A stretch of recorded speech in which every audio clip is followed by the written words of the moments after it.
Viewers and subscribers, welcome to my channel, Technical News Service.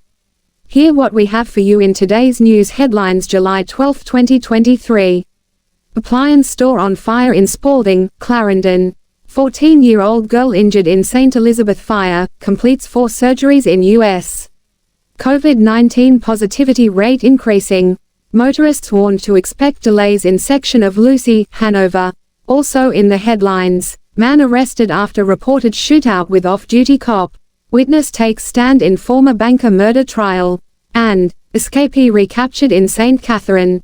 Watch full video to get update on the latest news happening in and around Jamaica. Also remember to like, share, comment and subscribe to my channel. Also hit that notification bell so you can be notified when we drop a new video. Stay tuned for details.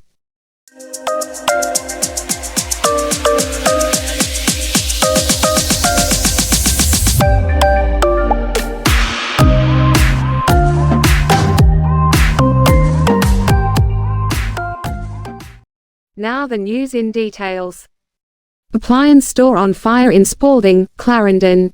Firefighters are now battling a blaze at Gary's Appliances and Furniture Mart in Spalding, Clarendon. Traffic on the 2-lane roadway has slowed significantly as a unit from the fire brigade attempts to extinguish the blaze. It is unclear how the fire started. 14-year-old girl injured in St. Elizabeth fire, completes 4 surgeries in US.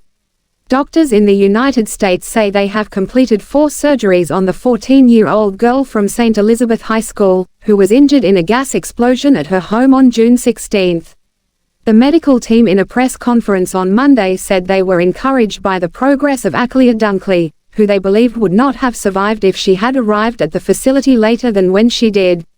The team from San Myrna Foundation, along with local and overseas donors, helped the family secure funds needed for Dunkley to be flown overseas for medical care. On June 16, Aclia was preparing tea before heading off to school when there was an explosion that melted her uniform on her body.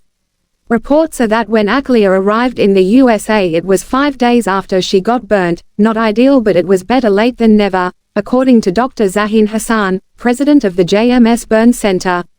Dr. Hassan in a press conference on Zoom commended the University Hospital of the West Indies for doing all they could to keep Aclia alive before she was flown to the USA. At least she got here, Hassan said. Her total body surface area was 50%. That is a big burn, even for the USA. For Jamaica and other third world countries, like the country that I came from, Bangladesh, if someone gets even 40% burns, it is a death sentence. Now after 4 surgeries, doctors said the teenager is talking and doing really well. She will go back to the operating room on Tuesday or Wednesday for another dressing change, and all the staples will be removed so she can feel even better. Reports are that 5 burn surgeons, 3 pediatricians, and about 30 mid-level practitioners worked to ensure Aclia's survival.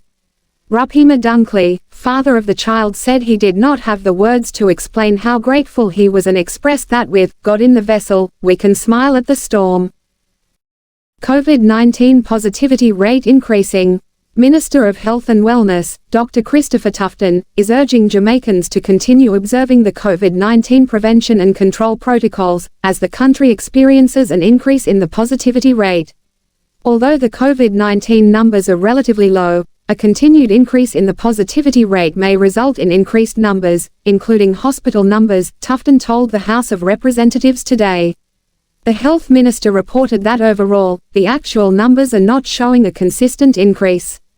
Over the past 4 weeks, there have been an average of 87 confirmed cases, with the average 7-day positivity rate being 22%. Tufton noted that vulnerable persons, such as the elderly and those with comorbid illnesses, are particularly at risk for severe illnesses, and as such, should adhere to regular handwashing and sanitizing, the wearing of masks, and covering the mouth and nose when sneezing and coughing in public spaces. So, the wearing of the mask is still recommended, particularly if you feel vulnerable or you have symptoms, Tufton said.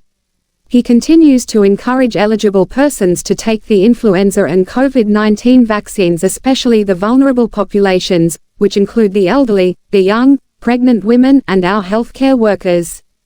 The minister told the House that the circulating variant is the highly transmissible Omicron, with the last batches of genomic sequencing done on samples collected in March and April showing that subvariants XBB.1.5 and BQ.1.1 were the most prevalent.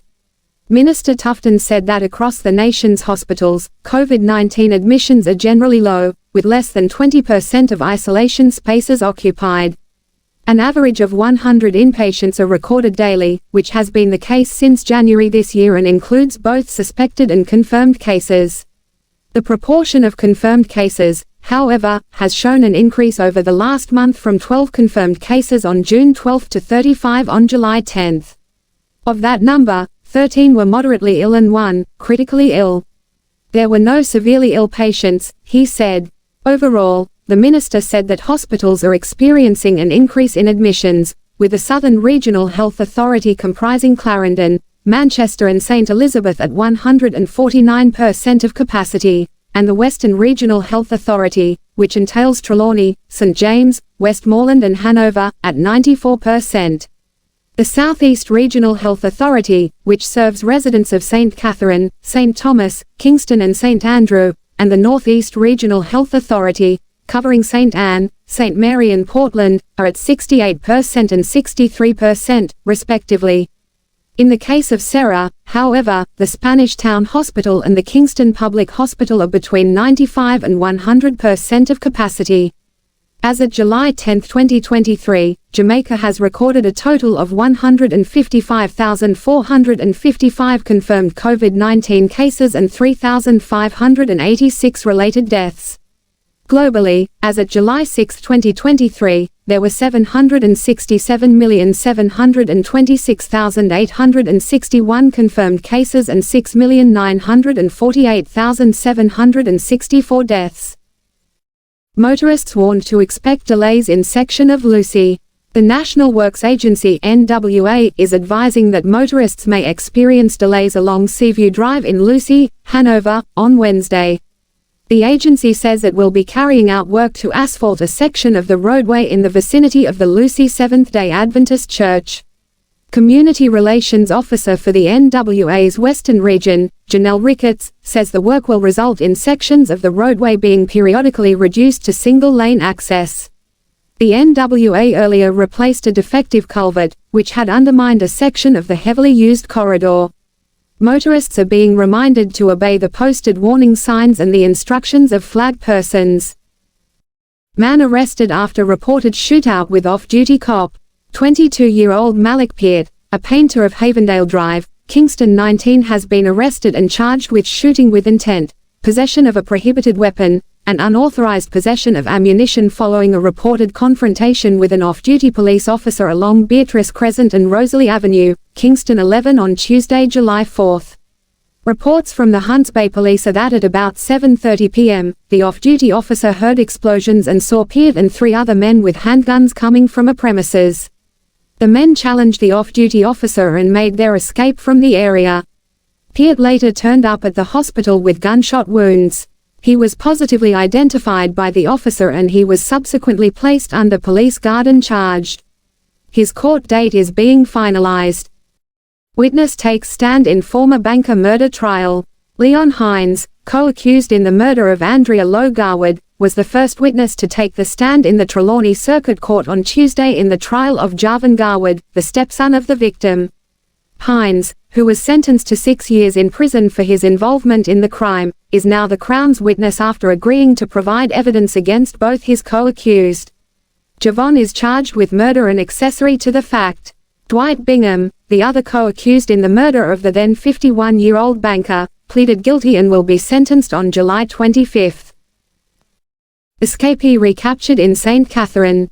A man who escaped the Oshi Rios lockup in St. Anne, in August 2022, was recaptured in Christian Gardens, Gregory Park, St. Catherine, on Tuesday.